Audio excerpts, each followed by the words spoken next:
आज के लेक्चर के अंतर्गत भारतीय संविधान में मौलिक अधिकार पढ़ रहे थे। उसी में हमने पिछले जो लेक्चर था हमारा 29-23 अल्पसंख्यक वर्गों के हितों के संरक्षण के लिए, उनके संवर्धन के लिए जो भी प्रावधान किए गए थे उसको हमने कंप्लीट पढ़ लिया था।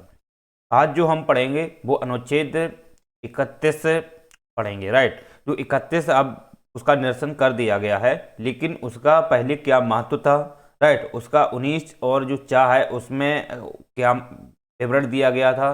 तो जो संपत्ति का अधिकार था जिसे 44वां संविधान संशोधन 1978 द्वारा निरसन करके उसे 300 का यानी कि भारतीय संविधान में जो 12वां भाग है उसके अंतर्गत उसे विधिक अधिकार का दर्जा दे दिया गया है।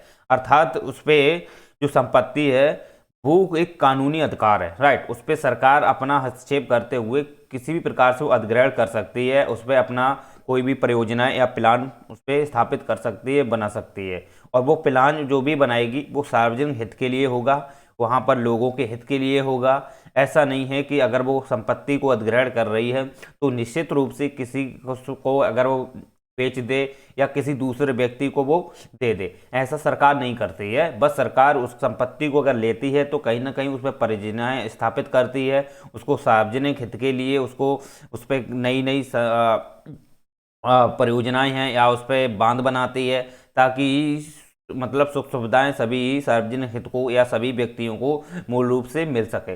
तो इसके लिए विधिक अधिकार बना दिया गया है। लेकिन इससे पहले उसमें क्या ऐसे प्रोविजन थे कि भारतीय संविधान में जो अनुच्छेद 19 और 31 का, ये दो ऐसे अनुच्छेद थे जिनका विवरण दिया गया था। लेकिन 1978 के बाद यह प्रावधान किया गया। लेकिन 1978 से पहले संविधान में जो भी विचार या जो भी उसमें मंतव्य दिए गए थे, जो भी प्रावधान किए गए थे, उनका क्या महत्व था, क्या क्या उसमें प्रावधान किए गए थे, इसके बारे में हम थोड़ा समझने का प्रयास करेंगे।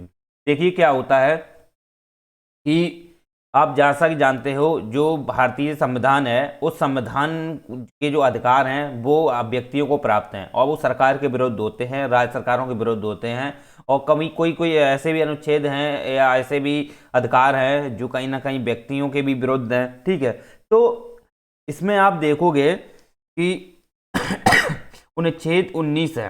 राइट, तो 19 के जो प्रोविजन है इसमें लगभग में 7 प्रोविजन दिए गए थे, जिसमें से 7वां है उसे खत्म कर दिया गया। तो 6 को आपको पता होना चाहिए कि कौन कौन से थे।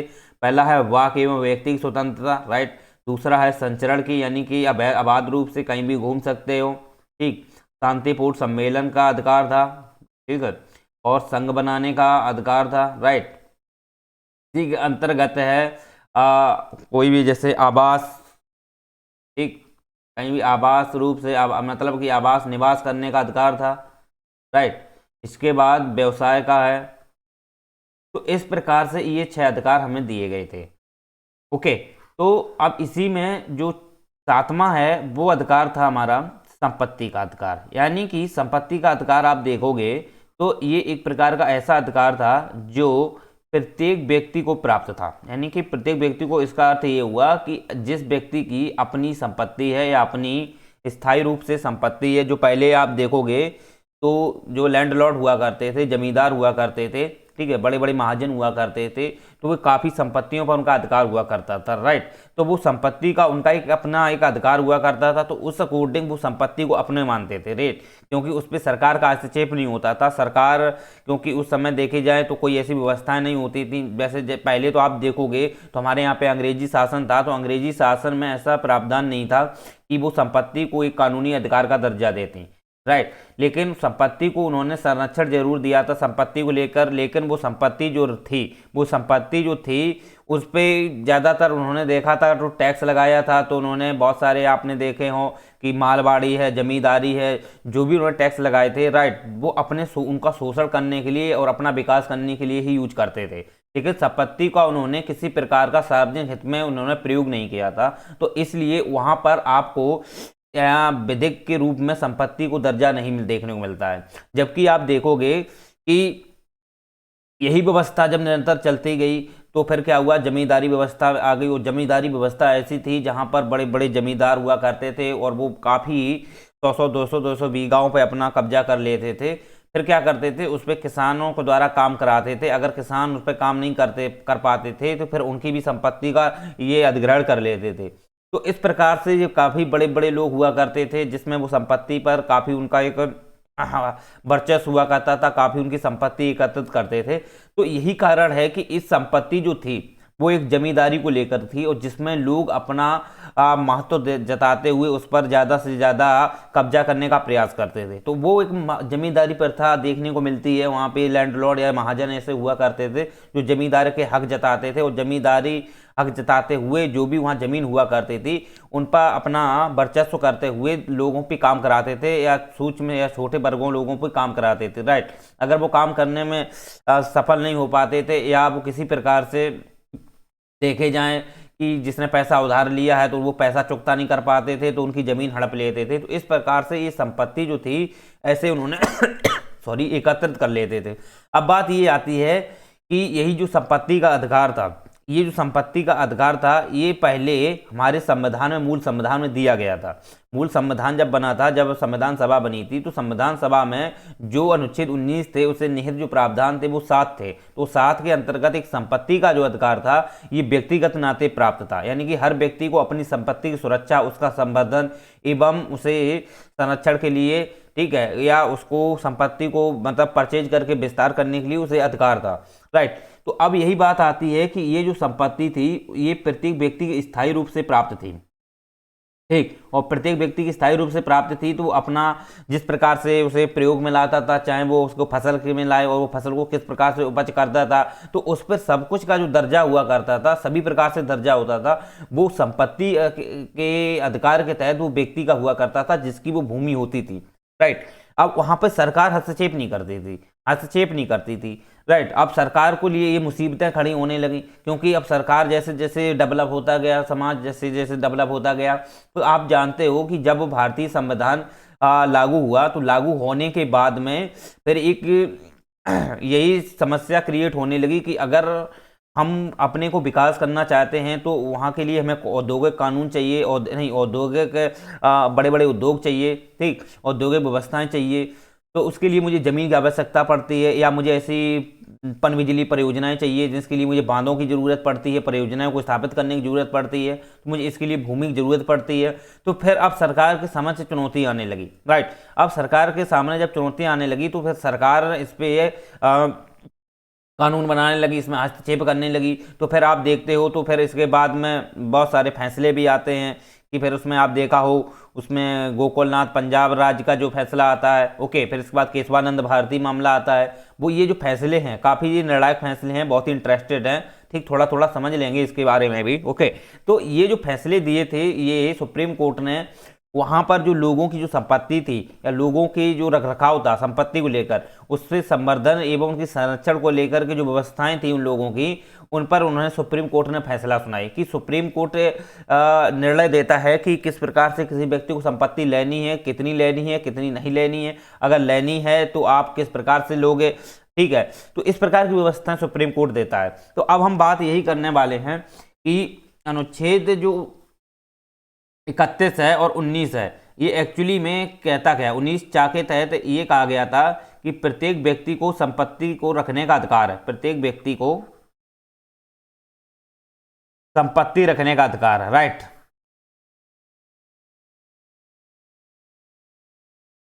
ठीक है, इसके मतलब यही हुआ सभी व्यक्ति संपत्ति रखने के लिए स्वतंत्र है, चाहे, ठीक है, चाहे वो कितने भी अधिग्रहण कर ले या वो किसी से मतलब बेच कर या परचेज करके वो अगर एकत्रित करता है तो वह व्यक्ति की वो संपत्ति मानी जाएगी, क्योंकि उसने अपनी कमाई से मेहनत करके उस संपत्ति का अर्जन किया है, संपत्ति को बेच सेल किया है या संपत्ति को परचेज किया है, तो निश्चित रूप से वो संपत्ति का अधिकार है उसका, और संपत्ति को अधिकार करने या उसे रखरखाव या संवर्धन या संरक्षण के लिए वह व्यक्ति स्वतंत्र है। तो ये संपत्ति एक व्यक्तिगत नाते थी।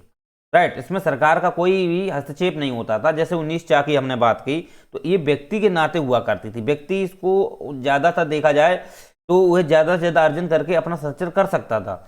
अब अनुच्छेद 4 में ये बात स्पष्ट कर दी गई, क्योंकि ये संपत्ति का अधिकार दिया। अब 31 जो अनुच्छेद था, अनुच्छेद 31 था, ये क्या कहता है, एक तरफ अनुच्छेद 31 भी था, तो अनुच्छेद 31 में ये स्पष्ट कर दिया गया था कि जो संपत्ति का अर्जन करने का मतलब व्यक्ति को अधिकार तो है ही, साथ ही साथ चाहे वो भारत का नागरिक हो या विदेशी नागरिक हो, वो अगर उससे संपत्ति संबंधित उसका अगर कोई अर्जन से संबंधित संपत्ति संबंधित अगर कोई छीनता है या उस संपत्ति का मतलब कि हनन करता है या संपत्ति को मतलब अधिग्रहण करने का प्रयास करता है, तो ये अनुच्छेद 31 के तहत उसे सुप्रीम कोर्ट में जाने का अधिकार था, राइट, उसके व्यक्ति के विरुद्ध। ओके, तो अनुच्छेद 31 यही कहता है कि चाहे भारत का नागरिक हो या गैर नागरिक, राइट, भारत का नागरिक हो या गैर नागरिक हो, अगर उसकी संपत्ति भारत में है, अगर उसकी संपत्ति भारत में है, तो अगर उसकी संपत्ति को कोई हनन करता है या उसकी संपत्ति को कोई छीनता है, राइट, चाहे सरकार हो या चाहे कुछ भी हो, अगर संपत्ति को छीनता है या व्यक्ति हो छीनता है, तो 100% है वो व्यक्ति को यह अधिकार दिया गया था कि वो सुप्रीम कोर्ट या हाई कोर्ट में अपनी सुनवाई दर्ज करा सकता है, राइट, या वहां पे सुप्रीम कोर्ट में चुनौती दे सकता है संपत्ति अधिकार को लेकर के, राइट। तो ये फैसला दिया, ये अनुच्छेद 31 में था, ये प्रावधान जो था ये अनुच्छेद 31 के तहत दिया गया था, क्योंकि ये सुप्रीम कोर्ट इस चीज की स्वतंत्रता दे रहा था कि भारत का चाहे नागरिक हो या कोई गैर नागरिक हो, उसे संपत्ति को रखने का अपना उसे संरक्षण देने का वो स्वयं के लिए स्वतंत्र है। अगर उसके पास उसकी संपत्ति को कोई छीनता है या संपत्ति को कोई व्यक्ति या कोई सरकार छीनती है, तो वह व्यक्ति सुप्रीम कोर्ट में चुनौती दे सकता है। ये अधिकार दिया गया था अनुच्छेद 31 में, जबकि 19 था वो केवल व्यक्ति की संपत्ति को मतलब एक अधिकार था उसे रखने का, उसे संरक्षण देने का अधिकार था। लेकिन 31 में है भारत का नागरिक हो या गैर नागरिक हो, अगर उसकी संपत्ति है और संपत्ति से संबंधित कोई फैसला आता है या कोई मामला ऐसा आता है जो व्यक्ति की संपत्ति को छीना जा रहा है, तो वह व्यक्ति है सुप्रीम कोर्ट या हाई कोर्ट में अपनी चुनौती दर्ज करा सकता है। ठीक है, तो ये इस समय सुप्रीम कोर्ट का दरवाजा खटखटाया जा सकता था, सुप्रीम कोर्ट में जाया जा सकता था और सुप्रीम कोर्ट जो था इसमें फैसले निर्णय लेता था। अब बात ये आई कि अब प्रॉब्लम सरकार के सामने ये खड़ी हो गई कि अब सरकार क्या करे, क्योंकि संपत्ति जो है एक अधिकार है, एक संपत्ति व्यक्तियों का एक अधिकार है और व्यक्ति रखने के लिए वह स्वतंत्र है और सुप्रीम कोर्ट में भी दरवाजा खटखटाया जा सकता है। तो अब सरकार के सामने ये चुनौतियां खड़ी हो गई कि सरकार अपना डेवलप करे, अपना अवसंरचनात्मक विकास करे, वो किस प्रकार से करे। ठीक है, क्योंकि सबसे ज़्यादा आप देखोगे जो परियोजनाएं थी, प्रथम परियोजनाएं अपनी देखने को मिलती हैं तो सबसे ज़्यादा कृषि को लेकर के थी।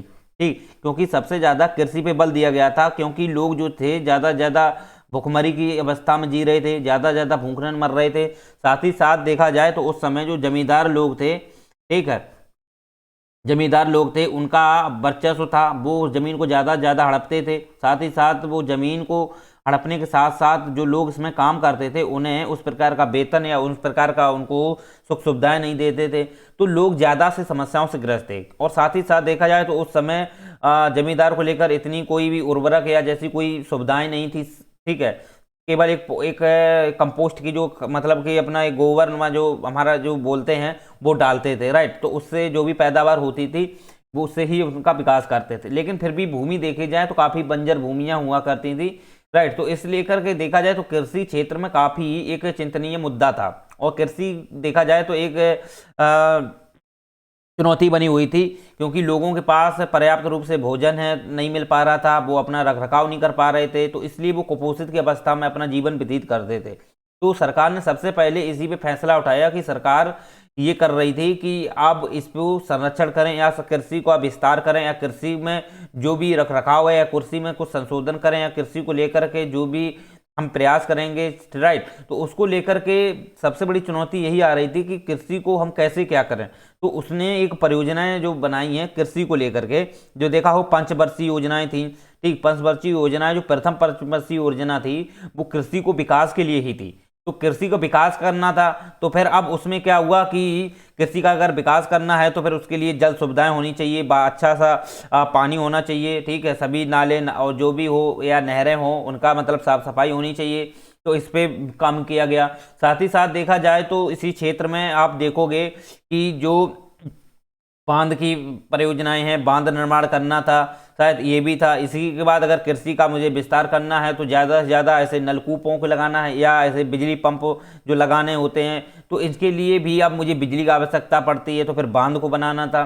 तो ये ऐसी समस्याएं उस समय बहुत क्रिएट होती थी, क्योंकि भारत अभी अभी स्वतंत्र हुआ था, तो भारत स्वतंत्रता के बाद में अपना कृषि का विस्तार करना चाहता था। ठीक है, तो कृषि विस्तार के साथ साथ और उद्योगों का भी विकास करना चाहता था। जैसे द्वितीय पंचवर्षीय योजना जो पीसी महालनोबिस के तहत जो आई थी, उस व्यवस्था दी गई थी, तो उसमें आप देखोगे तो उद्योगों का भी विकास करना था, तो उद्योगों को भी स्थापित करना था। तो उसके लिए भी जमीन एक काफ़ी भूमि लंबे मतलब काफ़ी क्षेत्रफल में भूमि की आवश्यकता पड़ती है, तभी उद्योग स्थापित होंगे। तो अब जहाँ पर जमींदारों का अपना एक हक है, जमींदारी अपनी संपत्ति का अधिकार जता रहे हैं, तो वहाँ सरकार अब हस्तक्षेप कैसे करे, कैसे डेवलप करे, कैसे उद्योगों को अवसंरचना को बढ़ावा दे। ठीक है, इसमें कैसे क्या मतलब कि उद्योगों को स्थापित करे या बांधों का निर्माण करे, ये एक सरकार के सामने चुनौती बनी हुई थी। ठीक, तो अब सरकार में जब चुनौती बनी हुई थी, तो फिर आप जानते हो कि सरकार ने फिर आप देखा हो कि फिर इस पे कानून बनाया। फिर अब इस पे कानून बनाया गया, संसद ने सोचा कि चलो इस पे अब हम कानून बना लेते हैं, और एक कानून उन्होंने जो बनाया वो 1951 में, ठीक 1951 में एक कानून बनाया। और वो जो था आप देखोगे कि पहला संशोधन उन्होंने किया था, और पहला संशोधन जब संविधान संशोधन पहला हुआ तो उसमें उन्होंने 9वीं अनुसूची जोड़ी। 1951 में पहली जो 9वीं अनुसूची जोड़ी, और 9वीं अनुसूची जो थी, राइट, 9वीं अनुसूची जो थी, एक मिनट,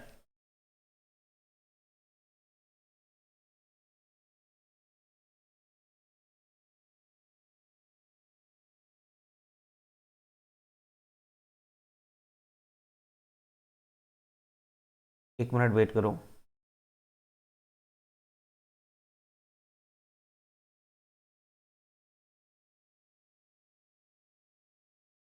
चलिए, तो जो 9वीं अनुसूची थी ये वाली, राइट, तो इसी को जोड़ा गया था, और इसमें आप देखा गया, इसमें कुछ ऐसे प्रावधान किए गए कि अगर संसद कोई भी ऐसा कानून बनाती है, अगर संसद कोई भी कृषि से संबंधित है या भूमि से संबंधित कोई भी अगर कानून बनाती है, अगर उस कानून को 9वीं अनुसूची के तहत अगर डाल दिया जाता है या उसमें ऐड कर दिया जाता है, तो उसमें सुप्रीम कोर्ट को चुनौती नहीं दी जा सकती है। इसका अर्थ ये हुआ कि फिर ये जो 1951 में जो 9वीं अनुसूची जोड़ी गई थी, ये इस उद्देश्य से जोड़ी गई थी कि अगर कृषि से संबंधित या भूमि से संबंधित कोई भी विषय बनाया जाता है या उस पर कोई भी कानून बनाया जाता है, अगर वही कानून है अगर 9वीं अनुसूची के तहत जोड़ दिया जाता है या 9वीं अनुसूची के अंतर्गत डाल दिया जाता है, तो फिर सुप्रीम कोर्ट इसमें किसी भी प्रकार का हस्तक्षेप नहीं कर सकता है, न्याय पुनर्वलोकन नहीं कर सकता है। तो ये अनुसूची 9वीं जोड़ी गई। तो आपको पता होना चाहिए ये इसलिए जोड़ी गई थी ताकि आप देखोगे तो उस समय जो हदबंदी कानून था, हदबंदी कानून लागू किए गए तो इसमें ही डाले गए हदबंदी कानून थे। ठीक, भूमि सुधार कानून थे, भूमि सुधार, राइट, और भूमि वितरण, जो ये जो व्यवस्थाएं की गई थी, राइट। और आप देखोगे तो कृषि से संबंधित है, तो कृषि आप चकबंदी जो मतलब एक प्रकार की व्यवस्थाएं थी। तो ये जो विषय थे, राइट, ये भूमि से सुधार से प्रयास किए गए थे, और ये विषय जो थे, ये जो भी कानून बनाते थे, जो भी संसद कानून बनाती थी, उस कानून को 9वीं अनुसूची में जोड़ देती थी भूमि से संबंधित, राइट। तो वो जो कानून हुआ करते थे 9वीं सूची में जैसे ही डाले तो उस पर सुप्रीम कोर्ट पुनर्वलोकन नहीं कर सकता था, क्योंकि ये व्यवस्था दी गई थी, क्योंकि संशोधन के तहत ये अनुसूची जोड़ी गई। और संशोधन के तहत अगर कोई भी चीज़ विधि द्वारा क्योंकि संशोधन के अंतर्गत विधि भी आती है, और विधि द्वारा अगर कोई भी कृत्य किया जाता है संसद द्वारा, तो फिर उस पर जो सुप्रीम कोर्ट होता है तो उसकी शक्ति सीमित हो जाती है, राइट। तो 9वीं अनुसूची जो थी, 9वीं अनुसूची थी, तो इसी में क्या हुआ कि ये विषय सब डाले गए। अब क्या हुआ कि सुप्रीम कोर्ट ने, अब सुप्रीम कोर्ट के सामने समस्या ये भी आ गई कि सुप्रीम कोर्ट एक तरफ अनुच्छेद 31 का के तहत दरवाजा खटखटाने की बात करता है, और अब 9वीं अनुसूची भी जोड़ दी गई। अब 9वीं अनुसूची के तहत जो भी विषय जोड़े जाते थे संपत्ति संबंधित, तो फिर तो अब ये संपत्ति का अधिकार एक प्रकार का छीना जाना, या लोगों का मतलब हनन हो रहा था संपत्ति को लेकर के, तो फिर तो अब लोग परेशान हुए, लोगों ने दरवाजा सुप्रीम कोर्ट का खटखटाना शुरू कर दिया। तो अब यही दिक्कत थी, ठीक है। तो इसके लिए आप जानते हो कि सरकार ने फिर क्या किया, क्योंकि पहले, इससे पहले क्या होता था कि सरकार प्रयास करती थी, जब सरकार कहीं भी कानून बनाती थी या संपत्ति का अर्जन करने का प्रयास करती थी तो लोग क्या करते थे, सुप्रीम कोर्ट चले जाते थे। ठीक, सुप्रीम कोर्ट चले जाते थे, वहां दरवाजा खटखटाते थे जाकर के, तो सुप्रीम कोर्ट उस पर सुनवाई करता था। लेकिन सरकार ने फिर एक फैसला, बड़ा फैसला यही ले लिया कि अब संसद ने ऐसा कोई कानून, ऐसा कोई एक संशोधन के तहत एक अनुसूची बना दी कि इसके तहत अगर हम कोई कानून डालते हैं तो फिर सुप्रीम कोर्ट उसमें कुछ नहीं कर सकता है। तो यही 9वीं अनुसूची जोड़ी गई थी 1951 में। ओके, तो इससे संबंधित जो भी निर्णय थे ये सभी इसी में डाले गए थे, फिर इस पे सुप्रीम कोर्ट के हाथ वो सीमित हो गए।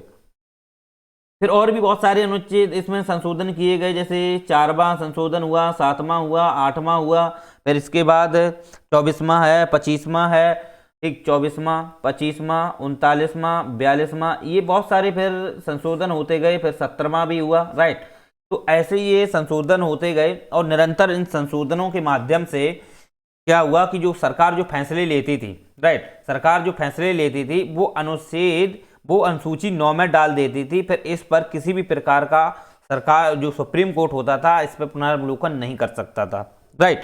तो अब क्या हुआ कि इसके बाद तो आपको पता होना चाहिए, फिर 44वां जो संविधान संशोधन आता है, फिर 44वां संविधान संशोधन के तहत ही जो संपत्ति का जो मतलब कि अधिकार था वो एक विधिक अधिकार बना दिया गया था। वो संसद ने फिर कानूनी अधिकार का उसे दर्जा दे दिया गया था, राइट। तो अब बात क्या हुई, सुनो। अब बात ये होती है कि जैसे जो भी अब इसमें फैसले डाल देते थे तो अब उस पे क्योंकि सरकार को क्या करना था, संपत्ति को में सुधार करना था, भूमि सुधार करना था, हदबंदी कानून को लागू करना था, हदबंदी कानून के तहत भूमि वितरण या जमींदारी प्रथा को खत्म करना था, जमींदारों को खत्म करना था। तो ये व्यवस्थाएं करनी थी, साथ ही साथ उर्वरक की व्यवस्थाएं करनी थी, और भी जैसे बांधों का निर्माण करना था, परियोजनाएं स्थापित करनी थी, कृषि सिंचाई करना था। तो इससे संबंधित सरकार ने जो काफी प्रगतिशील जो कार्य किए, वैभवशील जो कार्यों पर उन्होंने बल दिया, तो उससे संबंधित तुरंत वे जो भी फैसले करते थे, जो भी कानून बनाते थे वो 9वीं अनुसूची में डाल देते थे। तो फिर इस पे सुप्रीम कोर्ट कुछ नहीं करता था। ओके, तो यही व्यवस्थाएं थी इसके अंतर्गत। लेकिन अब बात क्या हुई कि फिर आप देखोगे तो एक फिर फैसला आता है, फिर इसी के लिए आप इसके रिगार्डिंग आप देखोगे कि पंजाब में बहुत बड़े जैसे बांध, जैसे भाखड़ा नागल बांध है, ठीक, वहां पर आप देखोगे कि बांध को लेकर के व्यवस्थाएं की गई। अब बांध को लेकर व्यवस्थाएं की गई तो वहां पर स्थितियां ये बन गई कि संपत्ति को अधिग्रहण नहीं कर सकते थे, क्योंकि अभी संपत्ति जो है व्यक्ति की अपनी संपत्ति है, उसकी सुरक्षा वो कर सकता था। तो अब सरकार के सामने भी चुनौती थी, तो सरकार वहां पे बांध बनाना चाहती थी पंजाब में। तो पंजाब के जो एक गोकुलनाथ फैसला आता है वो इसी संबंधित आता है, क्योंकि गोकुलनाथ एक काफी जमीन उनकी थी, बहुत वो पैसा वाले थे, जमीन उन पे काफी क्षेत्रफल में उनके पास जमीन उन्होंने अधिग्रहण कर रखी थी, अर्जन कर रखी थी। तो अब वहां पर सरकार ने क्या काम किया कि नहर बना के वहां पे बांध बनाना प्रारंभ किया, ठीक है। और जैसे भी वहां पे जो नदियां थी, देखा हो आपने उधर तो पंचनद नदियां वैसे भी हैं, तो उन पर सतलज नदी थी, ठीक, उस पर बांध बनाने का उन्होंने प्रयास किया।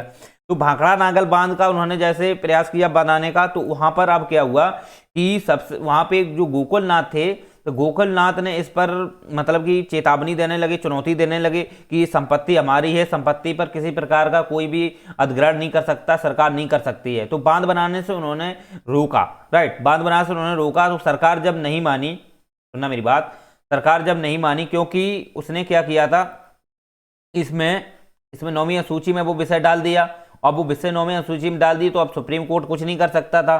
तो अब सरकार ने क्या काम किया कि गोकुलनाथ की संपत्ति को अधिग्रहण करने का प्रयास किया, क्योंकि उस समय देखा जाए तो वहां पे बांध बनाना था, परियोजना, और ये बांध जो थे ये बिजली से संबंधित बनाने थे, यानी कि पन बिजली जिसे बोलते हैं, नवीकरणीय ऊर्जा, राइट। तो इसको बनाना था। तो अब ये जो बिजली थी, अब ये सार्वजनिक हित के लिए बनाना था, तो ये बिजली की व्यवस्थाएं थी, क्योंकि उस समय ज़्यादा बिजली का कोई विकास डेवलप ज़्यादा नहीं था, राइट। बिजली की व्यवस्थाएं जो थी वो बहुत ही सीमित थी। अब विकास भी करना था, जैसे जैसे जनता बढ़ रही थी, तो ठीक, अब देश का विकास करना था। क्योंकि देश स्वतंत्र हुआ था, तो उसके हिसाब से जो बिजली कैसे बनानी है, क्या करनी है, तो संबंधित परियोजनाएं स्थापित करना था, बांध बनाना था, राइट। तो यहाँ पर यही व्यवस्थाएं की गई। तो गोकुलनाथ जो थे उनकी संपत्ति, एक प्रकार से जब बांध बनाए जाते हैं तो बहुत संपत्ति की जरूरत पड़ती है। तो वहां जब बांध बनाए गए तो वहां गोकुलनाथ थे, तो उनको उनकी संपत्ति को जब अर्जन किया गया, अधिग्रहण किया गया सरकार द्वारा, तो फिर ये सुप्रीम कोर्ट चले गए। ओके, और सुप्रीम कोर्ट जब ये चले गए तो सुप्रीम कोर्ट ने, उन्होंने जब सुप्रीम कोर्ट को चुनौती दी तो सुप्रीम कोर्ट ने इस पर फैसला सुनाया था 1967 में। तो 1967 की बात है। तो गोकुलनाथ एक फैसला आता है, गोकुलनाथ गोकुलनाथ बनाम पंजाब राज्य, गोकुलनाथ बनाम पंजाब राज्य। इसमें सुप्रीम कोर्ट ने एक फैसला दिया था कि यहाँ पर 30 एकड़ की बात की कि अधिकतम जमीन आप 30 एकड़ तक ले सकते हो, 30 एकड़ तक जमीन अधिकतम रख सकते हो, राइट। इससे ज़्यादा आप जमीन नहीं ले सकते हो। तो गोकुलनाथ उस चीज़ को लेकर के नहीं माने थे। तो फिर आप देखोगे जब नहीं माने तो फिर ये चीज़ है कि सुप्रीम कोर्ट ने 30 एकड़ तक उनको सीमित किया कि अब 30 एकड़ से ज़्यादा आप ज़मीन अर्जन नहीं कर सकते हो। तो 30 एकड़ ज़मीन बहुत होती है, तो उसको उन्होंने डिसाइड कर दिया था एक अंतिम रूप से कि 30 एकड़ तक ज़मीन रख सकते हो, इसके बाद नहीं रख सकते हो। तो फिर गोकुलनाथ जो थे, ठीक, उनका इसमें जजमेंट जो सुप्रीम कोर्ट ने दिया था इसी के लिए दिया था। ओके, क्योंकि उस समय हदबंदी कानून जो था सरकार ने लागू किया था, सुधार के लिए लागू किया था, तो इस उद्देश्य से हदबंदी कानून भी चल रहा था, बहुत सारी परियोजनाएं भी स्थापित करनी थी। ओके, तो इस उद्देश्य हेतु सरकार ने ये बड़े बड़े निर्णय लिए, ठीक है। तो इसी में गोकुलनाथ का भी जमीन थी तो अर्जन की, तो इस उद्देश्य से वो गए थे। तो वहां सुप्रीम कोर्ट ने 30 मतलब कि एकड़ की जमीन रखने का अधिकार दिया था कि हाँ 30 एकड़ तक जमीन रख सकते हो, इससे ज्यादा नहीं। 30 एकड़ बहुत जमीन होती है। ओके, तो यह व्यवस्था गोकुलनाथ वाले फैसले में कर दी गई थी। चलिए, तो फिर आप जानते हो बाद में केशवानंद भारती मामला आता है। तो केशवानंद जो थे उनसे संबंधित उनकी जो जमीन थी, ठीक, मठ था उनका, तो उनकी जब संपत्ति का मतलब अधिग्रहण किया गया था, राइट, तो फिर वहां भी फैसला सुनाया गया था, उसको हम आगे क्लियरिटी देंगे। चलिए, लेकिन इससे पहले आप देखोगे 1967 से पहले जैसे कानून जब अधिग्रहण करने का मतलब कि जो भी संपत्ति था उसका अधिग्रहण करने की 9वीं अनुसूची के तहत जब जो भी प्रोविजन डाल दिए जाते थे, तो उस पर किसी प्रकार का सुप्रीम कोर्ट निर्णय नहीं दे सकता था। लेकिन उसके लिए फिर अनुच्छेद बनाए गए 31 का खा गा, इसमें कुछ व्यवस्थाएं की गई। इसको कानून तो बना ही गया तो वो अलग बात है, लेकिन फिर 39 इसमें 31 का और 31 खा और 31 गा, ये कुछ अलग से अनुच्छेद जोड़े गए। आप देखोगे जो 31 का है ये 17वां संविधान संशोधन 1964 को हुआ था, उसके तहत प्रोविजन जोड़ा गया था। तो पहले हम इसको थोड़ा पढ़ लेते हैं, फिर आगे हम इस पर समझने का प्रयास करेंगे। तो 31 का है, 31 का है, इसमें कुछ प्रोविजन किया गया था, वो थोड़ा समझ लीजिए। 17वां संविधान संशोधन हुआ था 1964 में, 17वां संविधान संशोधन 1964, ठीक, इसको थोड़ा समझो। इसमें क्या हुआ था कि जो भी 31 का है, राइट, में कुछ व्यवस्थाएं की गई। संसद ने कुछ राज्यों को 5 अधिकार दिए थे अनुच्छेद 31 का के तहत, इन्हें 19 का के तहत चुनौती नहीं दी जा सकती। ओके, मतलब ये बात थी कि संसद ने जो राज्यों को अधिकार दिए थे, देखो 5 अधिकार दिए थे संसद ने। संसद जो थी उन्होंने, संसद ने 5 अधिकार दिए थे और वो दिए थे राज्यों को। और ये जो अधिकार हैं, ये जो अधिकार हैं, इनके खिलाफ आप हाई कोर्ट, सुप्रीम कोर्ट में चुनौती नहीं दी जा सकती है 19 चा के तहत। अभी तो ये रद्द नहीं हुए हैं, राइट, अभी ये रद्द नहीं हुए हैं ना, 31 रद्द हुआ था। ओके, तो इनके तहत आप जो संसद है या व्यक्ति है वो इन 5 अधिकार जो संसद इनको दे रही है राज्यों को, इसके खिलाफ चुनौती नहीं दे सकते हो। समझ रहे हो ना, क्योंकि पहले से ही, और ये जो भी संसद ये बनाती थी ना, ये 19 उसमें 9वीं अनुसूची में ऐड कर देती थी। तो फिर इसमें सुप्रीम कोर्ट नहीं कर पाता था। तो यही विचार है ना। तो इसके अंतर्गत आप देखोगे 31 का में कुछ फैसले लिए गए थे संसद द्वारा जो राज्यों को दिए गए थे। जैसे पहला फैसला दिया गया था कि राज्य जो है वो संपत्ति को अधिग्रहण कर सकते हैं, यानी कि संपत्ति को अधिग्रहण करने का अधिकार जो था वो राज्यों को दिया गया था, पहला। दूसरा भी देखोगे आप इसमें के अंतर्गत राज्यों को संपत्ति को प्रबंधन करने का भी दायित्व दिया गया। राज्यों को संपत्ति का प्रबंधन करने का दायित्व दिया गया। ओके, जो भी राज्य हैं अगर जमीन को अधिग्रहण करते हैं, ओके, जमीन को अधिग्रहण करते हैं तो निश्चित रूप से उसका वो प्रबंधन करेंगे। ठीक, प्रबंधन में आप देखते हो कि प्रबंधन का मतलब है एक प्रकार का संवर्धन, यानी कि उसकी देखरेख करना, उसका संरक्षण करना, उससे जुड़ी जो भी गतिविधियां हैं, ठीक, उनसे निपटना या कुछ ऐसे प्रोविजन करना या उसको जुड़ाव उसे कम करना या कुछ जोड़ना, ये सब प्रबंधन के अंतर्गत आता है। लेकिन ऊपर वाला जो है राज्य जो संपत्ति का अधिग्रहण था, ये संपत्ति जो थी चाहे अचल हो या चल हो, दोनों प्रकार की इसमें संपत्ति रखी गई थी। ठीक, चल और अचल कोई भी हो सकती है, चल भी हो सकती है और अचल भी हो सकती है। तो अचल और चल में आप यही सोचो, अचल संपत्ति जो होती है वो एक्चुअली में मार्केट में इकोनॉमी के रूप में जो अचल संपत्ति है वो चलती है। ठीक, और जो अचल संपत्ति वो है जो एक प्रकार की स्थायी संपत्ति है, जैसे कि भूमि है या आप मकान ले लो या प्लाट ले लो, ये सब अचल संपत्ति है। चल संपत्ति है जो मार्केट में आप देखोगे जो शेयर मार्केटों में चलती है वो चल संपत्ति होती है। तो आप जैसा कि जानते हो तो ये सरकार को दायित्व दिए गए कि वो प्रबंधन करेगा, संवर्धन करेंगे, जो संपत्ति अर्जन करेंगे, राइट। तीसरा जो प्रोविजन दिया गया था इसमें वो दिया गया था जो राज्य के नगर निगम है, ठीक, या नगर पालिकाएं हैं, ठीक है, तो इनके जो कॉरपोरेशन है, राज्य के नगर निगम है, नगर पालिका है और सामुदायिक दायित्व, तो इनका मतलब जो एक प्रकार से जो कॉरपोरेशन है, उन कॉरपोरेशन एक सामुदायिक दायित्व के बने होते हैं, क्योंकि जो भी नगर निगम होते हैं, नगर पालिकाएं होती हैं, तो उनके अपने कॉरपोरेशन होते हैं जहाँ पे ये सामुदायिक दायित्व तो अपना पालन करते हैं, उसमें कर्तव्य रूप से काम करते हैं। ठीक है, तो उनको जब मिलाने का काम जो दिया गया था वो भी राज्य को ही दिया गया था। ठीक, वो भी राज्य को ही दिया गया था, यानी कि जो नगर निगम है या नगर पालिकाएं हैं तो उनको जो कार्य दिया, इनको मतलब इनसे संबंधित जो भी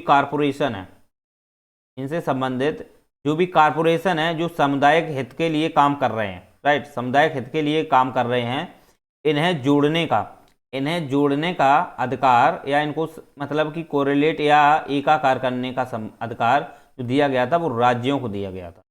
ठीक, केंद्र सरकार भी कर सकती थी, ऐसी बात नहीं है, केंद्र सरकार भी इस पे काम कर सकती थी, लेकिन वो राज्यों को दिया गया था। ठीक, चौथा जो प्रोविजन था, चौथा इसमें किया गया था जो निगम है, जो कॉरपोरेशन है, जो भी इससे नगर निगम है, नगर पालिका की जो कॉरपोरेशन है, जिनको मतलब एकीकृत करने की जो बात की गई थी, यानी कि उनको मतलब कि मिलाने की जो बात की गई थी। ठीक है, जैसे पंजाब नेशनल बैंक है, SBI है, इनको जैसे विलय कर दिया गया, तो ऐसे नगर निगम है और नगर पालिकाएं हैं, ठीक, इनको भी ऐसी विलय करने का बात थी। जो कॉरपोरेशन है इनको विलय करने की जो व्यवस्था की गई थी, जो सामुदायिक हित में काम कर रहे हैं उनको विलय करने की व्यवस्था की गई थी, तो वो राज्य कर सकते थे। ठीक, लेकिन ऐसी बात नहीं कि केंद्र नहीं कर सकता था, केंद्र भी कर सकता था, ये व्यवस्थाएं थी उस समय। ठीक है, लेकिन उन्हीं के अब आती बात है, उन्हीं से संबंधित जो शेयर हैं, ठीक, जो भी कॉरपोरेशन है तो उनका अपना शेयर होता है मार्केट में, मार्केट इकोनॉमी में उनका एक शेयर होता है। कॉरपोरेशन है, कोई भी नगर निगम नगर पालिका का अपना कॉरपोरेशन है तो उसके शेयर होते हैं, तो वो शेयर जो है उनका पुनर्मूल्यांकन या पुनर्निर्धारण जो है वो राज्य कर सकते थे, वो भी राज्यों को अधिकार दिए गए। जैसे कि इनके ये कॉरपोरेशन है तो इसके जो भी शेयर हैं, ठीक, अब ये शेयर हैं इनका पुनर्निर्धारण, ठीक, पुनर्निर्धारण है या पुनर्मूल्यांकन, ठीक, ये पुनर्मूल्यांकन या पुनर्निर्धारण जो करने का अधिकार दिया गया था वो राज्यों को ही दिया गया था। ओके, तो ये भी व्यवस्था संसद ने दी थी राज्यों के लिए। ठीक, ये आप समझ सकते हो। पांचवी व्यवस्था जो थी जैसे खनन से संबंधित थी, खनन पट्टे जो क्षेत्र होता है, ठीक, खनन से संबंधित आपने देखो जहाँ खनन उत्खनन जैसी गतिविधियां होती हैं, ठीक है, उनका भी पुनर्निर्धारण या उनका पुनर्भरण करने का जो अधिकार था वो भी अधिकार जो है राज्यों को ही दिया गया था। यानी खनन से संबंधित जो भी यहाँ पे क्षेत्र होते थे उनका खनन उत्खनन करना या उनका रखरखाव करना या उनका पुनर्निर्धारण करना, उसमें जो भी गतिविधियां होती हैं उनसे जुड़ी है उनका पुनर्भरण करना, ये सभी जो संबंधित प्रावधान थे वो राज्यों को ही दिए गए। ओके, तो ये भी आप समझ सकते हो। तो ये आपको कुछ ये 5 जो थे ये राज्यों को अधिकार दिए गए थे कि वो किस प्रकार से संपत्ति से संबंधित काम कर सकते हैं। चलिए, तो ये सभी ये जो 9वीं अनुसूची थी उसके अंतर्गत ये डाल दिए जाते थे, तो इस पर किसी प्रकार का निर्णय सरकार सुप्रीम कोर्ट नहीं ले सकता था। अब फिर 31 खा, अब 31 का की बात हो गई, अब 31 खा देख लो। 31 खा के अंतर्गत प्रावधान कुछ किया गया है, जैसे 31 खा में स्पष्ट किया गया है कि जो भी 31 का के अंतर्गत, सुनना मेरी बात, जो उन्होंने सीधी बात यही कही है कि 31 का के अंतर्गत जो 5 प्रकार के अधिकार दिए गए हैं, जो मैंने अभी आपको स्पष्ट बताया है, जैसे राज्यों को संपत्ति अधिग्रहण करने का अधिकार दिया गया, चाहे चलो या चलो, इसी में राज्यों को संपत्ति का प्रबंधन करने का है, ओके, संरक्षण करने का अधिकार दिया है, ठीक, कॉरपोरेशन को विलय करने की बात की गई है, ठीक, नगर निगमों को शेयर मूल्यांकन पुनर्निर्धारण की भी बात की गई है, फिर खनन पट्टी जो पुनर्निर्धारण या पुनर्भरण करने की जो बात की है, ये जो 5 प्रकार के अधिकार दिए हैं, 5 प्रकार के अधिकार जो 31 का के अंतर्गत दिए गए हैं, ठीक है, और ये भले ही 14 और 19 का उल्लंघन करें, भले ही ये 14 या 19 का उल्लंघन करें, ठीक है, फिर तब भी इन्हें सुप्रीम कोर्ट में चुनौती नहीं दी जा सकती है। इसका मतलब ये हुआ कि 31 का के तहत जो 5 प्रोविजन दिए गए हैं, जो 5 प्रावधान किए गए थे, ओके, और ये 5 प्रावधान भले ही ये अनुच्छेद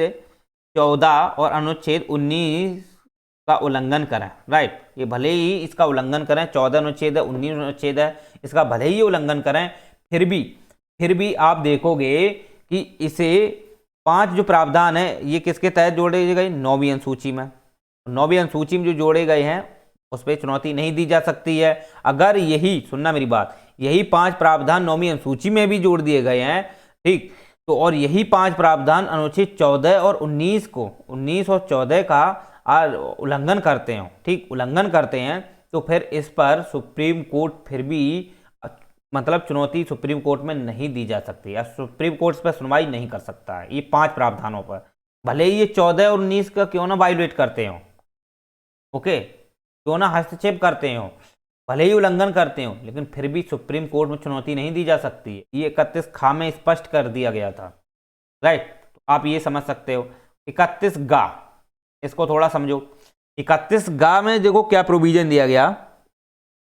31 गा में आप देखोगे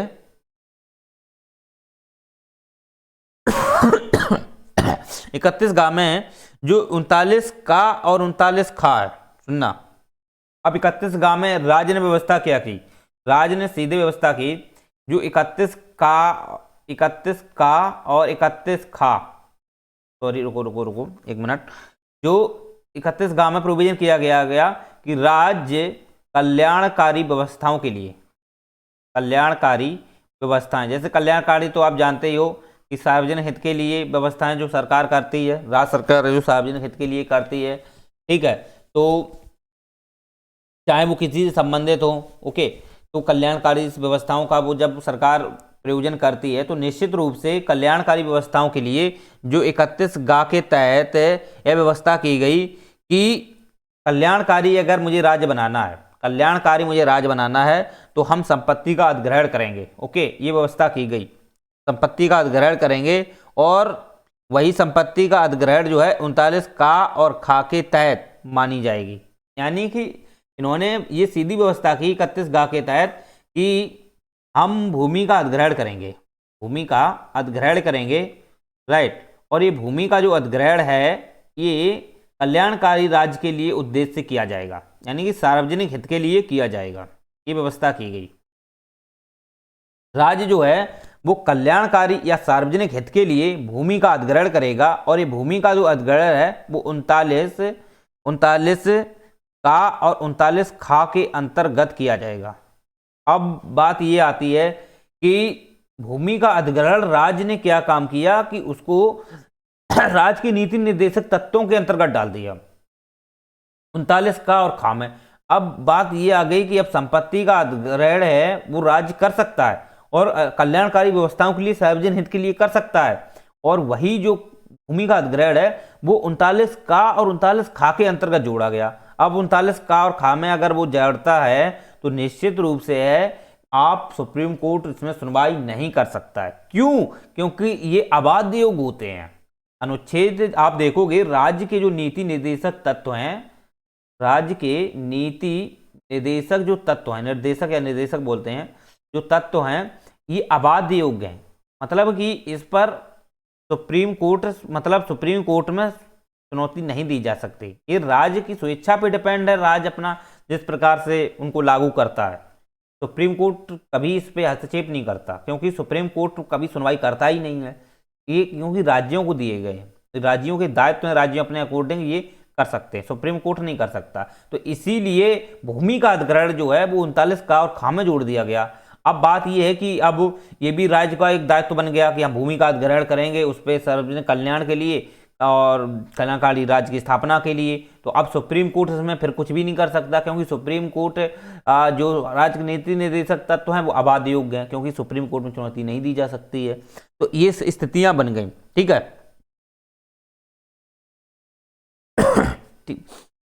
अब बात यह है कि भले ही ये भूमि का अधिग्रहण हम कर रहे हैं, भूमि का अधिग्रहण कर रहे हैं, अगर यही 14 और 19 का वायलेट करते हैं या उल्लंघन करते हैं, राइट, उल्लंघन करते हैं, तो फिर इनके खिलाफ ये जो भूमि अधिग्रहण की गई है 39 का खा में जो भूमि अधिग्रहण की गई है, आप इसके खिलाफ हाई कोर्ट या सुप्रीम कोर्ट में चुनौती नहीं दे सकते। ये बात स्पष्ट इसमें बोल दी गई है। तो आप देखा हो तो यही तो बात आती है कि एक तरफ जब 31 गा आता है ना, अनुच्छेद एक तरफ 31 गा आता है तो फिर अनुच्छेद 14 चला जाता है। इसका मतलब है कि 31 गा जो है ना, 31 गा जो है वो एक्चुअली में देखा जाए तो भूमि अधिग्रहण को एक राज्य के नीति निर्देशक तत्वों के तहत जोड़ देता है, जिससे मौलिक अधिकारों का उल्लंघन होता है। क्योंकि मौलिक अधिकार है, एक प्रकार से देखा जाए तो अनुच्छेद 19 और 14 को वायलेट करता है। ओके, ये आप समझ सकते हो। चलिए, लेकिन अब बात ये आती है कि सुप्रीम कोर्ट क्या करें। अब सुप्रीम कोर्ट के तो यहां हाथ बन गए, क्योंकि अब सुप्रीम कोर्ट इस पर क्या कर सकता है बताइए मुझे। तो फिर अब सुप्रीम कोर्ट ने अपना एक फैसला, जजमेंट दिया, वो दिया केशवानंद भारती में। केशवानंद भारती में जब केशवानंद भारती की जब जमीन अधिग्रहण की गई, ठीक, सुप्रीम कोर्ट ने यहाँ जज दिया। सुप्रीम कोर्ट ने साफ सीधे बोला कि सरकार तो ऐसे मनमाने ढंग से किसी की जमीन छीन सकती है, कुछ भी कर सकती है, ऐसे हम कैसे छीनने देंगे किसी की जमीन। हाँ, अगर सरकार सार्वजनिक हित के लिए लागू करती है तो वो कर सकती है, वो अलग बात है। अगर आप सरकार ये चाहे मनमाने ढंग से संपत्ति अर्जन करे, संपत्ति अधिग्रहण करे, ये तो फिर अनुच्छेद 19 से 4 और 31 का वायलेट करता है। और ये हमने जो उनको प्रोविजन दिए हैं, हम मौलिक अधिकार के संरक्षण करता है, तो मेरा ये दायित्व बनता है कि हम इस पर कुछ बड़ा कदम उठाएं। तो बस केशवानंद भारती मामला में ही सुप्रीम कोर्ट ने कदम उठाया था, और सुप्रीम कोर्ट ने ये बात स्पष्ट कर दी कि आप 24 अप्रैल, सुनना मेरी बात, 24 अप्रैल 1973 से पहले जो भी आपने कानून, चाहे वो भूमि संबंधित हो या संपत्ति, किसी संपत्ति संबंधित हो, अगर वो आपने अनुसूची 9 में डाल दिए हैं, ओके, 9 में डाल दिए हैं, 24 अप्रैल 1973 के जितने भी मामले हैं, ठीक, लगभग में देखा जाए 286 हो गए थे, ठीक। तो ये 24 अप्रैल 1973 से कानून से संबंधित जो भी संपत्ति संबंधित जो भी कानून हैं, अगर आप अनुच्छेद 19(9) में डाल देते हो तो इस पर हम न्याय पुनर्अवलोकन नहीं करेंगे, न्याय पुनर्अवलोकन नहीं करेंगे। इसका मतलब ये हुआ कि सुप्रीम कोर्ट ने साफ यही बात कह दी कि 24 अप्रैल 1973 के पहले जो भी आपने निर्णय लिए हैं, भूमि से संबंधित जो भी फैसले लिए हैं, बड़े बड़े डिसीजन लिए हैं, या भूमि सुधार से हदबंदी कानून से जो भी डिसीजन लिए हैं, वो आपने अनुसूची 9 के अंतर्गत जो डाले हैं उस पर हम किसी प्रकार का पुनः अवलोकन नहीं करेंगे। लेकिन 24 अप्रैल 1973 के बाद आप जो भी संपत्ति से संबंधित, सुनना मेरी बात, संपत्ति से संबंधित अगर आप कोई निर्णय लेते हो, संपत्ति से संबंधित कोई आप निर्णय लेते हो, तो वो निर्णय जो रहेगा अगर अनुसूची 9 में भी आप डाल दोगे तो हम उस पर न्यायिक समीक्षा, न्याय पुनर्विलोकन कर सकते हैं। तो यहाँ सुप्रीम कोर्ट ने ये बात जजमेंट दिया अपना केशवानंद में कि 24 अप्रैल 1973 के बाद अगर आप कोई भी ऐसा निर्णय लेते हैं, संसद कोई भी कानून बनाती है या कोई निर्णय जो भूमि से संबंधित हो या किसी संपत्ति से संबंधित हो, राइट, क्योंकि संपत्ति का अधिकार था उस समय, तो संपत्ति या भूमि से अगर संबंधित है तो निश्चित रूप से इससे अनुसूची 9 में अगर डाल भी दिया जाए, अनुसूची 9 में अगर ये डाल भी देती है, संसद कानून बनाकर डाल भी देती है, फिर भी सुप्रीम कोर्ट इसमें सुनवाई कर सकता है, न्यायिक समीक्षा कर सकता है। ओके, ये बात स्पष्ट कर दी। अब बात ये आती है, सुनना मेरी बात, सरकार ने ये बात जैसे ही की, सुप्रीम कोर्ट ने जैसे ही ये बात अपनी जजमेंट में सुनाई तो सरकार को ये बात एकदम खरी लगी। सरकार ने अब कहा कि अब देखो अब तुम्हारा क्या करते हैं। तो सरकार ने क्या काम किया कि उन्हीं जब 42वां संविधान संशोधन आया, 42वां संविधान संशोधन, इंदिरा गांधी की सरकार थी, ठीक, तो इंदिरा गांधी की सरकार में अब वो सुप्रीम कोर्ट भी परेशान, अरे घरमानी मरमानी है भाई, तू अपना कुछ भी कर रहा है, तू उसमें डालता जा रहा है, अरे तू क्यों उनका सबका वायलेट कर रहा है, क्यों लोगों के अधिकार छीन रहा है, तू समझता क्यों नहीं है, समझ है। तो सुप्रीम कोर्ट ने कहा कि चल अब हम देख फैसला सुनाते हैं। सुप्रीम कोर्ट ने अपना जजमेंट दिया कि हम बुद्धिजीवी लोग हम फैसला सुनाएंगे, तुम लोग क्या फैसला सुना पाओगे। तो इन्होंने ऐसा फैसला सुनाया कि 24 अप्रैल 1973 के बाद ही कृषि से संबंधित या भूमि से संबंधित कोई भी निर्णय लेता था, नहीं कोई भी संसद है, अगर तुम संसद बोला कि संसद निर्णय ले ले, कोई भी निर्णय ले ले, अगर तुम अनुसूची 19(9) में डाल भी देते हैं, अनुसूची 9 में डाल भी देते हो तो हम इस पर न्यायिक समीक्षा करेंगे, तुम कुछ नहीं कर पाओगे, न्यायिक समीक्षा हम पक्का करेंगे। तो न्यायिक समीक्षा की इसमें ये बात स्पष्ट कर दी, ठीक। अब ये बात बुरी लगी सरकार को, तो सरकार ने क्या काम किया, फिर 42वां संविधान संशोधन करके 42वां संविधान संशोधन किया इंदिरा गांधी की सरकार में 1976 में, और सुप्रीम कोर्ट की ये पावर ही छीन ली। सुप्रीम कोर्ट की ये जो पावर थी कौन सी, ये न्यायिक समीक्षा की, न्यायिक पुनर्वलोकन की, न्यायिक समीक्षा या न्यायिक पुनर्वलोकन की जो पावर थी, ठीक, ये शक्ति सुप्रीम कोर्ट से छीन ली गई। अब सुप्रीम कोर्ट को क्या, अब तो सुप्रीम कोर्ट के पास ताकत भी नहीं रही। अब बोले हम अब क्या कर सकते हैं, क्योंकि इन्होंने संशोधन करके हमारी शक्ति को छीन लिया है, और संशोधन करके न्यायिक शक्ति को छीन लिया गया है।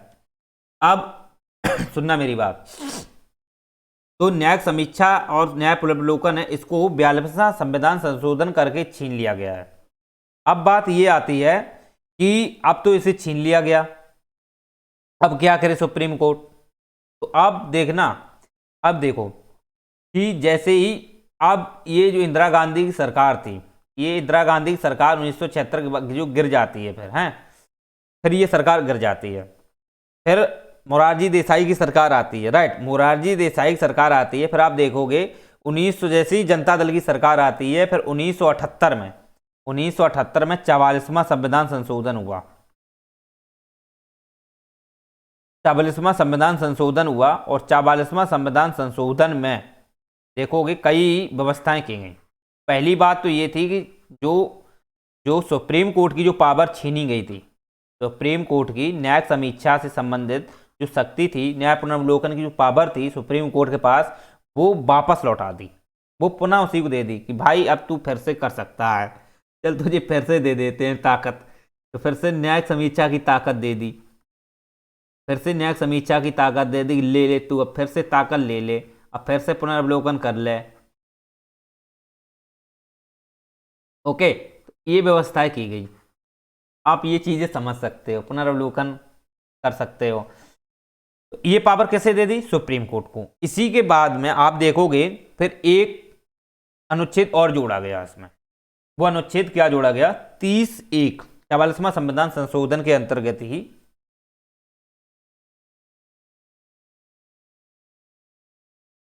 जब 44वां संविधान संशोधन हुआ तो सुप्रीम कोर्ट को पावर दे दी गई। इसके बाद एक अनुच्छेद और जोड़ा गया 30(1) और इसके अंतर्गत क्या व्यवस्था की गई कि राज्य सरकार जो है वो अल्पसंख्यक के शिक्षा संस्थान की संपत्ति को अधिग्रहण करते हैं तो समुचित हर्जाना सहमति के साथ देना होगा।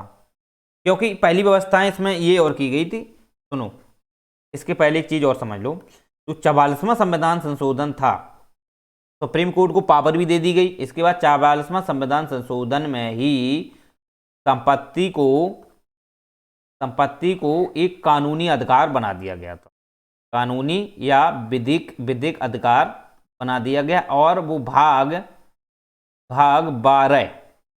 12 अनुच्छेद 300 का के तहत उसे ऐड कर दिया गया था। ठीक, तो 300 का में स्पष्ट कर दिया गया कि जो संपत्ति है वो एक व्यक्तिगत अधिकार ना होकर के एक कानूनी अधिकार है। इसका अर्थ ये हुआ कि संपत्ति सरकार सार्वजनिक हित के लिए अधिग्रहण कर सकती है, व्यक्तिगत नाते अधिग्रहण नहीं करेगी। ऐसा नहीं है कि किसी की संपत्ति आपने परचेज की, इधर से अधिग्रहण कर ली और दूसरे व्यक्ति को दे दी।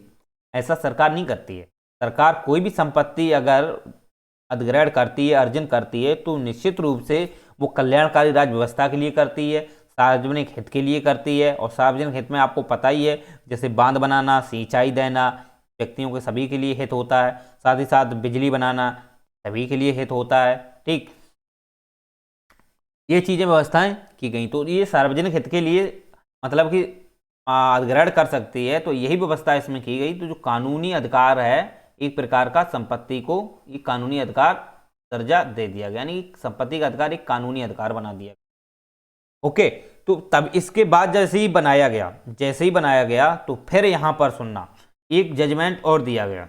ये जजमेंट फैसला आप देखोगे तो इसी के अंतर्गत ये व्यवस्था भी की गई कि जो अल्पसंख्यक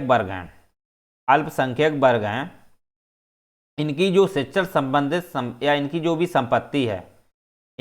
संपत्ति है या जो भी शिक्षण संस्थानों की जो संपत्ति है, मतलब जो अल्पसंख्यक जो वर्ग हैं उनकी शिक्षण संस्थानों से संपत्ति है या कोई भी उनकी स्थायी संपत्ति है, तो अगर इस पर सरकार अधिग्रहण करती है, सुनना, सरकार अगर अधिग्रहण करती है तो सरकार सहमति पर इन्हें मुआवजा प्रदान करेगी सहमति के आधार पर। यानी कि जो भी हम मुआवजा दे रहे हैं, जो भी सरकार मुआवजा देगी अल्पसंख्यक लोगों को, तो उस चीज के लिए अल्पसंख्यक अपनी संतुष्टि रखेंगे कि हाँ, हम संतुष्ट हैं, मुझे पूर्ण रूप से मुआवजा मिल गया है, मुझे ठीक है कि मुझे सरकार ने अच्छी तरीके से मुआवजा दिया है, हम इसके लिए सहमत हैं। ठीक, तो तब संपत्ति अधिग्रहण कर सकती है सरकार, या संपत्ति अधिग्रहण नहीं कर सकती इनकी। समझ रहे हो? यहां पर एक ये व्यवस्था की गई 30(1) के तहत अल्पसंख्यक के हितों के लिए। क्योंकि पहला आप देखोगे, आप थोड़ा यहां और समझो, पहले आप देखोगे जो 44वां संविधान संशोधन से पहले जो भी सरकार संपत्ति अधिग्रहण करती थी, जबरन करती थी, सरकार संपत्ति अधिग्रहण करती थी, तो उसके तहत वो क्या कर देती थी, 9वीं अनुसूची में जोड़ देती थी। तो अब उसमें पुनर्वलोकन नहीं कर सकते थे, ना न्यायिक समीक्षा होती थी। तो सरकार जो थी वो मनमाने ढंग से लोगों को मुआवजा दे देती, मतलब जिसकी जमीन अधिग्रहण करती थी वो मनमाने ढंग से मुआवजा देती थी। राइट, अब वो व्यक्ति मुआवजा लेता था या नहीं लेता था, इसको कोई मतलब ही नहीं था। अगर लेता है तो भी ठीक है और नहीं लेता है तो भी ठीक ही है, लेकिन बस मनमाने ढंग से वो दे रही है, जितना मुआवजा ले लो तो ले लो या तो नहीं देंगे, ऐसा काम करती थी सरकार। राइट, ओके, तो ये व्यवस्थाएं तो थी। और भी आप देखोगे तो इसी में आप समझ सकते हो कि सरकार ने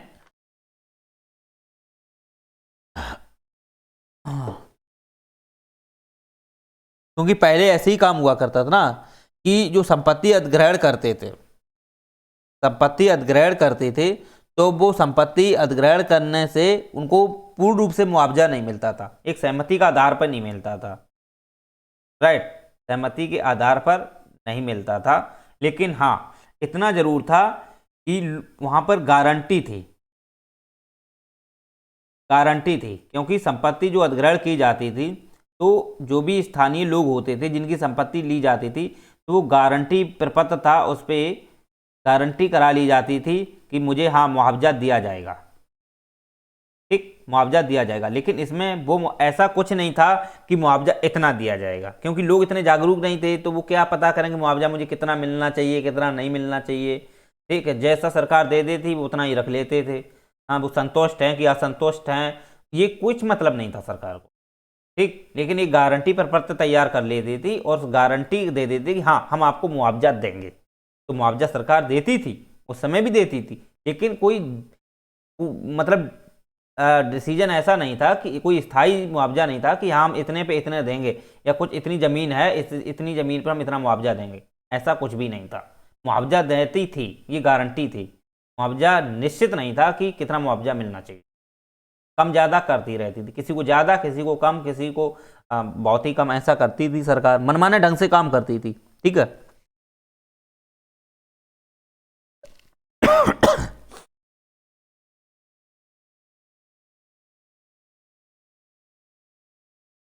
चलिए, तो उम्मीद करते हैं आपसे समझ में आ गया होगा।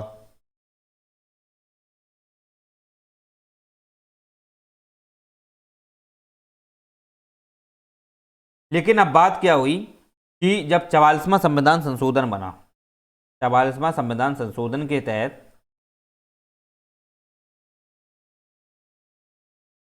1978 में जब संपत्ति को एक विधिक अधिकार बना दिया गया, तो फिर इसके बाद क्या प्रयोजन किए गए, क्या सरकार ने इस पे प्रयोजन किए, ठीक। पहली बात तो ये है कि 1978 में ही जो न्यायिक समीक्षा की पावर दी गई थी, न्यायिक समीक्षा की पावर दी गई, फिर न्यायिक समीक्षा एक प्रकार का देखा जाए तो फिर इसे इसे मूल ढांचा के तहत जोड़ दिया गया, ठीक, मूल ढांचा के तहत जोड़ दिया गया। अब इस न्यायिक समीक्षा को कोई भी संशोधन हो या कुछ भी हो, इसे खत्म नहीं कर सकती, न्यायिक समीक्षा को नहीं हटा सकते हैं, राइट, एक तो ये व्यवस्था कर दी गई। इसके बाद आप देखोगे कि इसी में अंतर्गत जब इस व्यवस्था की गई तो संपत्ति पे पहले गारंटी दी जाती थी, संपत्ति अधिग्रहण जो भी सरकार करती थी, राइट, तो उस संपत्ति पे पहले गारंटी प्रपत्र दिया जाता था। लेकिन जब इसे विधिक अधिकार बनाया गया ना, विधिक अधिकार जब बना दिया तो ये जो गारंटी प्रपत्र था, गारंटी दी जाती थी सरकार द्वारा कि हम तुम्हें मुआवजा देंगे, ये गारंटी खत्म कर दी गई। इसमें एक काम तो ये किया गया कि मुआवजा जो संपत्ति के जो मालिक हैं उनको मुआवजा की अब गारंटी देना बंद कर दिया गया। इसके बाद और भी प्रावधान किए गए, जैसे कि जो भी राज्य संपत्ति का अधिग्रहण करेगी, सुनना, जो भी राज्य संपत्ति का अधिग्रहण करेगी तो वो संपत्ति सार्वजनिक हित के लिए होनी चाहिए, सार्वजनिक हित के लिए होनी चाहिए। ये बात है जब संपत्ति को विधिक अधिकार बना दिया, इसके बाद ये व्यवस्थाएं की गई हैं, राइट। तो सार्वजनिक हित के लिए संपत्ति राज्य अधिग्रहण करेगा, सार्वजनिक हित में जैसे जल परियोजनाएं बनाना, बांध बनाना, सिंचाई सुविधाएं कराना, बांध बनाना, सिंचाई सुविधाएं कराना, ठीक, नदियों को आपस में जोड़ना, इनके लिए भी तो जमीन जाती है, ठीक, और जैसे जैसे बड़े बड़े हाईवे बनाना, ठीक, ये व्यवस्थाएं करना, हाईवे बनाना, और आप देखोगे बिजली स्तंभ स्थापित करना, ठीक, इसके लिए बात फिर बिजली व्यवस्थाओं से संबंधित जो भी एक्टिविटीज होती हैं उनको काम करने के लिए जो भी संपत्ति लगेगी वो सार्वजनिक हित के लिए होनी चाहिए। यानी कि इन्होंने यही व्यवस्था कर दी कि जो भी राज्य अधिग्रहण करेगी संपत्ति को वो सार्वजनिक हित में होनी चाहिए, व्यक्तिगत में नहीं होनी चाहिए कि लो हमने अर्जन कर ली ये चलो अब हमारी वो संपत्ति, वो सार्वजनिक हित में ही प्रयोग में होनी चाहिए। तो ये व्यवस्था की गई। दूसरी व्यवस्था इसमें ये की गई कि जो भी संपत्ति को अधिग्रहण करते हैं, ठीक, जो भी संपत्ति को अधिग्रहण ये करेंगे तो वो संपत्ति पे समुचित हर्जाना देना होगा। यानी कि हर्जाने की इसमें बात की गई। जो भी संपत्ति को अधिग्रहण करेंगे उन्हें समुचित रूप से हर्जाना देना होगा। तो हर्जाने की व्यवस्था इसमें कर दी गई। लेकिन ये हर्जाना है, ये एक प्रकार से देखा जाए तो ये निश्चित नहीं है, इसका कोई पैमाना नहीं बनाया गया कि हाँ इतनी संपत्ति दी जाएगी। और ये पहले भी था, पहले भी ऐसे ही था। हाँ, उस समय गारंटी थी लेकिन पैमाना वहाँ भी नहीं था, मनमाने ढंग से था। लेकिन पैमाना अभी भी नहीं बनाया गया कि कितनी दी जाएगी, अपने मन से सरकार देगी। लेकिन हाँ, यहाँ पे गारंटी भी खत्म कर दी गई, लेकिन खजाना देगी। बस ये व्यवस्थाएं इसमें की गई।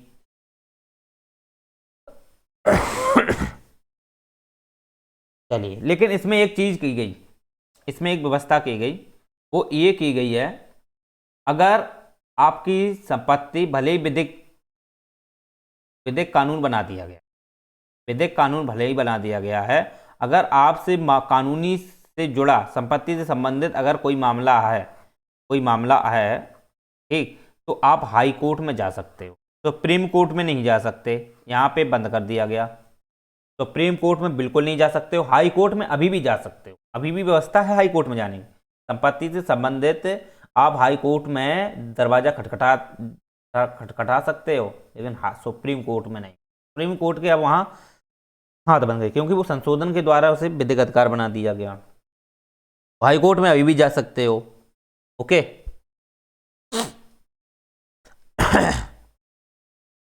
अब तीसरी चौथी व्यवस्था इसमें क्या की गई, वो ये की गई कि संपत्ति का जो अधिग्रहण किया जाएगा, संपत्ति का अधिग्रहण किया जाएगा, वो अधिग्रहण विधायी शक्ति के माध्यम से किया जाएगा। विधायी शक्ति का मतलब समझ रहे हो? विधि द्वारा स्थापित प्रक्रिया से या कोई संशोधन के माध्यम से ही संसद क्या है, कोई कानून बनाकर संपत्ति से संबंधित काम कर सकती है। कोई भी संपत्ति अधिग्रहण करनी हो, किसी भी क्षेत्र की करनी हो, तो उसके लिए पूर्ण रूप से एक पूरा विधायी या उससे संबंधित जो भी निर्णायक फैसले होते हैं, वो डिसीजन होते हैं, वो संसद विधि के माध्यम से करेगी। ओके, तब संपत्ति को अधिग्रहण कर सकती है। कार्यपालक संपत्ति को अधिग्रहण नहीं कर सकती। यहाँ पर यही तो बड़ी बात की गई। जो कार्यपालक है यानी कार्यपालिका जिसे बोलते हैं, यानी सरकार, इसे हम सरकार कहते हैं, ठीक। जो सरकार है, सरकार के अंतर्गत जो कार्यपालिका है, वो संपत्ति को अधिग्रहण नहीं कर सकते, ठीक। संपत्ति, क्योंकि वो भी देखा हो विधियां बनाती है अलग अलग, राइट। तो अब वो चाहे कि संपत्ति अधिग्रहण करना है तो वो नहीं कर सकती है। संसद जो है वो विधायी प्रक्रिया के तहत संशोधन के माध्यम से संपत्ति को अधिग्रहण कर सकती है। ओके, ये व्यवस्थाएं की गई थी, ठीक है। तो यही व्यवस्था आप देखोगे, संसद ने विधानमंडल को भी शक्ति दी है, संसद ने विधानमंडल को शक्ति दी है कि वह उस संपत्ति का पुनर्निर्धारण पुनर्भरण कर सकती है। अगर आप देखोगे तो फिर इसे देखा जाए तो बाद में बढ़ाते गए, 5 वर्ष का मतलब पहले राज्य सरकार करती थी, अब उसके और बढ़ा दिया गया, ठीक। क्योंकि ऐसा होता था ना कि कोई संपत्ति अधिग्रहण की गई है तो वो संपत्ति 5 वर्ष के लिए है, किसी कार्य के लिए, फिर नहीं होगी। तो अब ये व्यवस्थाएं बढ़ा दी गई हैं, अब थोड़ा ज़्यादा कर दी गई हैं, तो ये व्यवस्थाएं सभी की गई हैं। चलिए, तो उम्मीद करते हैं समझ में आपको स्पष्ट आ गया होगा कि क्या क्या व्यवस्थाएं की गई हैं। ओके,